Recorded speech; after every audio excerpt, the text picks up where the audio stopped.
Aquarius, kamusta kayo? Hope you're all doing well and maraming salamat for visiting my channel, 1111 Pinoy Tarot. In today's reading, tingnan natin ang romantic connection between you and your person. Let's see what is happening. This is not a one-to-one reading, so hindi po lahat ay makaka-resonate. Pwede niyong panoorin ang inyong moon, rising, and Venus placements dahil minsan mas nakaka-resonate kayo doon. Thank you so much, Aquarius. Please subscribe, like, comment, and share. And please tap the bell for notification from this channel. Tingnan natin kung anong nangyayari sa inyong love life or romantic situation. Anong pwede mong i-expect? Ano yung mga energies and messages for Aquarius, love and romance.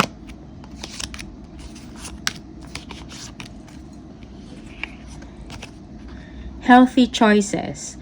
Making healthy choices in love and in life. Self-love, self-care, being happier. Okay?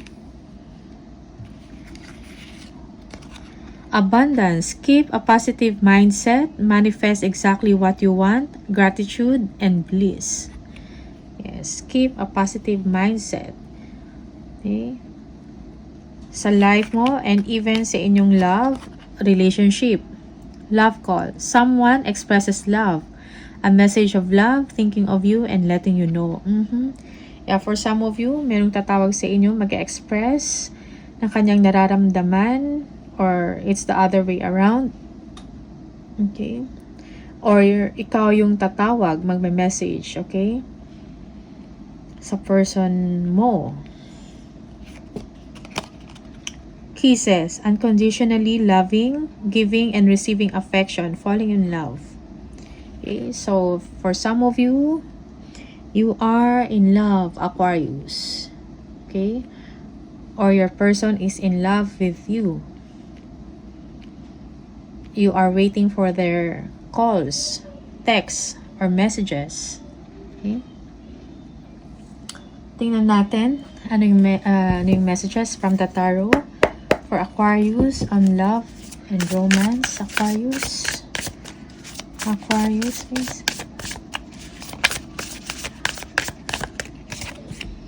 Okay.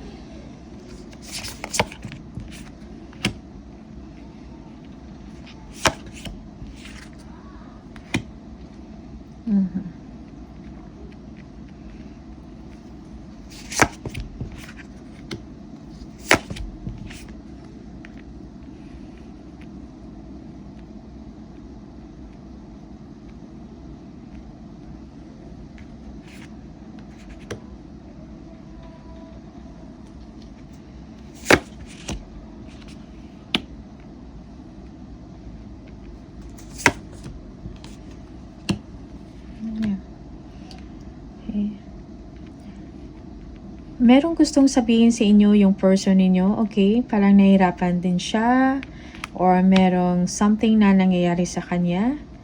Okay? And nag-aantay lang siya ng tamang panahon to express it or para sabihin sa inyo, okay? You are thinking about your person, Aquarius. You are curious as well. Okay? Yeah. So, parang nagpapakiramdaman lang kayo ng inyong person. Okay? No action at all. Yeah. Action. Tingnan natin.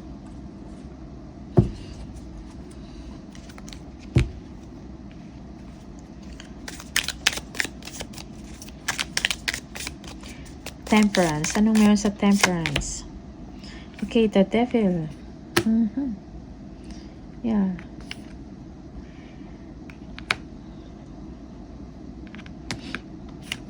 Okay. Parang merong toxic na nangyayari sa inyong person, okay? Sa kanyang trabaho or sa kanyang career or sa kanyang finances, okay? It might be that your person is engaged sa mga unhealthy habits. Or toxic na situation. And nag-aantay lang siya ng tamang panahon para sabihin yon sa inyo. Okay? Yeah. Yung person ninyo ngayon, kinokontrol niya lang din ang kanyang nararamdaman, ang kanyang sarili. Okay? Something happened. May nangyari sa inyong person. Yeah. Something toxic. Something hindi fair. Okay? Yeah. Your person doesn't want you to get stressed. Ayaw kang ma-stress ng inyong person, Aquarius. Dahil sa kanyang pinagdadaanan. Okay? Alright. Ano itong 9 of Wands? Yeah, the Star. Yeah, your person is trying to heal himself or herself. Medyo na-stress din siya sa nangyari sa kanya. Okay?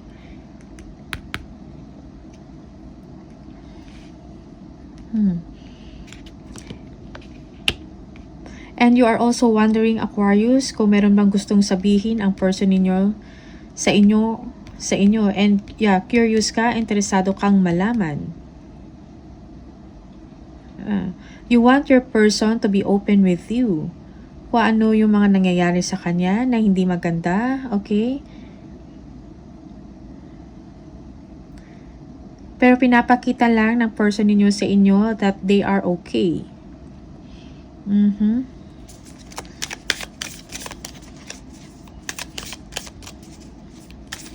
But they are healing right now. Parang na-overcome nila kung ano man tong mga challenges or hindi maganda na nangyari sa kanila. It may be sa work, sa finances, okay?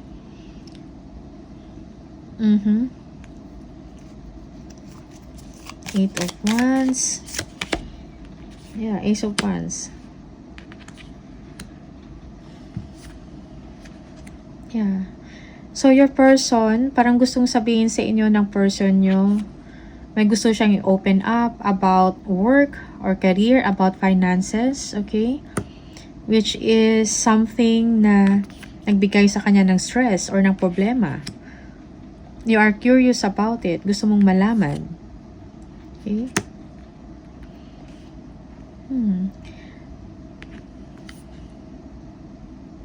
Yeah. Kung business man to or negosyo, something na hindi maganda or fair sa person ninyo. And na-stress siya. Pero he or she was able to overcome it. Parang nag-heal siya ngayon. Okay?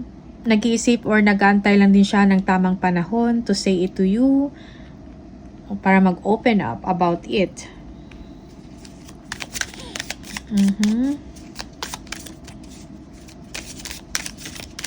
Ace of Swords. Just take what resonates for you, Aquarius. Yeah, Wheel of Fortune.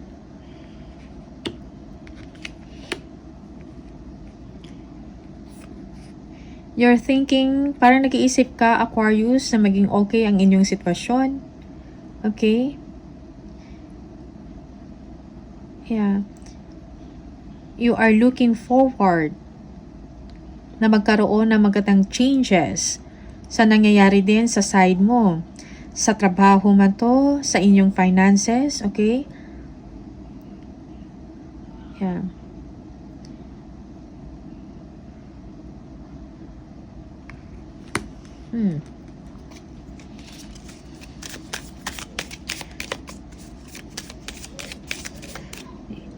You want to clarify things with your person, Aquarius.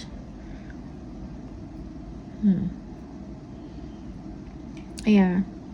Parang may gusto ka din i-clarify or gustong sabihin sa person mo. Some positive changes na nangyayari sa inyo. Okay? And you are also looking forward to receive it. And mai-share mo sa person mo. Yeah, for some of you, you are traveling.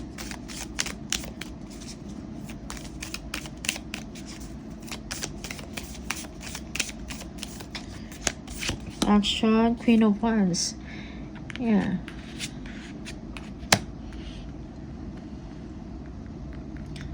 Yeah, it seems that your person parang wala siyang confident para sabihin to. And this is the problem. Ito yung challenge. Parang walang action or initiative or steps from your person na sabihin or maging honest sa iyo. Kung ano man yung hindi fair or hindi maganda nangyari sa kanya. Okay? Yeah. So, you want your person to be expressive and confident at the same time.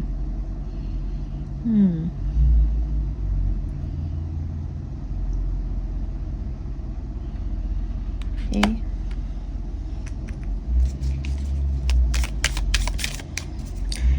Yeah, for some of you, you already have an idea, a clarity, and it has something to do with finances. Okay. And you are also waiting for your person na para sabihin yun sa inyo.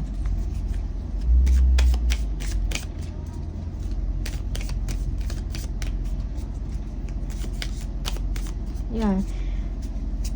You are also concerned about your person. Yeah, you feel na parang meron ding kakaiba sa kanya and gusto mong maging honest siya. Okay? Maging open sa inyo and hindi ganun kaseryoso. Yes.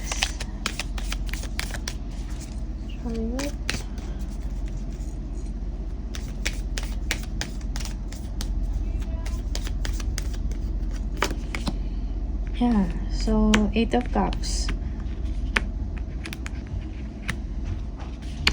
Okay, so kung ano man to, merong moving on na nangyayari. Okay? Life must go on.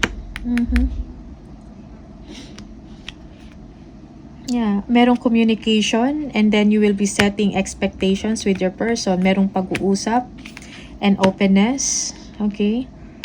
Yeah.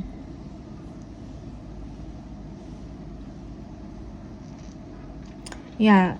Parang you will be, parang mag-move forward. Okay? Mag-move forward and magkakaroon ng pag-uusap about expectations in your relationship, in your finances, for the family.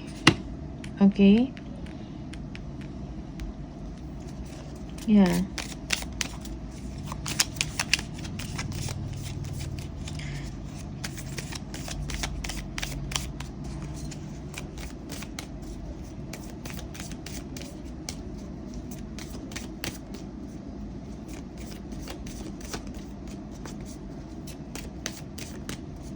Okay.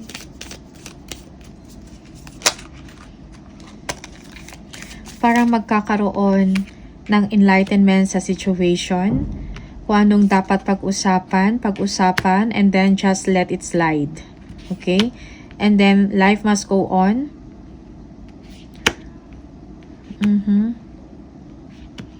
Para sa inyong dalawa. Okay?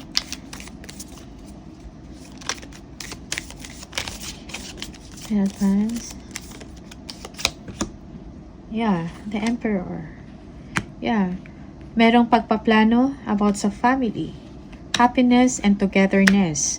Merong pag-uusap about sa stability ninyo or sa structure ng inyong family.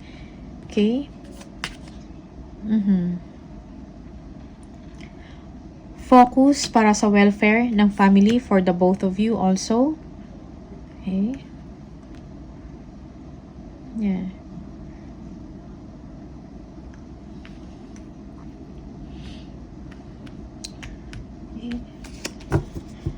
So, kung ano man to, your person is parang na-overcome niya na kung ano man, kung nagkaroon man siya ng problema, okay? Which is hindi fair because of this one. He or she was able to overcome it. She is healing now, okay? Yeah. Yeah. Merong pag-uusap and then moving on or moving forward. Okay? So, what is important in your situation right now is yung welfare ng inyong family, magkaroon ng structure and stability. And trustworthiness is important for you, Aquarius, and openness. Okay? So, tingnan natin kung ano yung hidden truths from your person, Aquarius.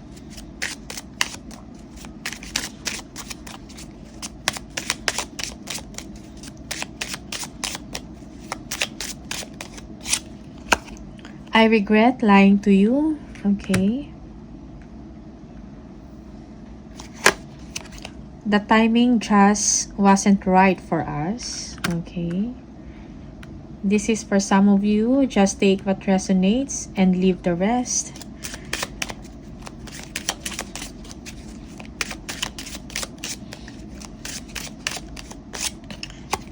I am not available.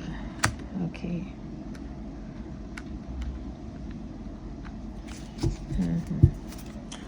Let's get one more message for Aquarius. Love and romance. The past is now behind you. Release it and embrace. And embrace new possibilities. A new path is now available to you. Follow it with faith. Okay? So, this is the message for you, Aquarius. Maraming salamat sa inyo. And see you on the next video. Bye!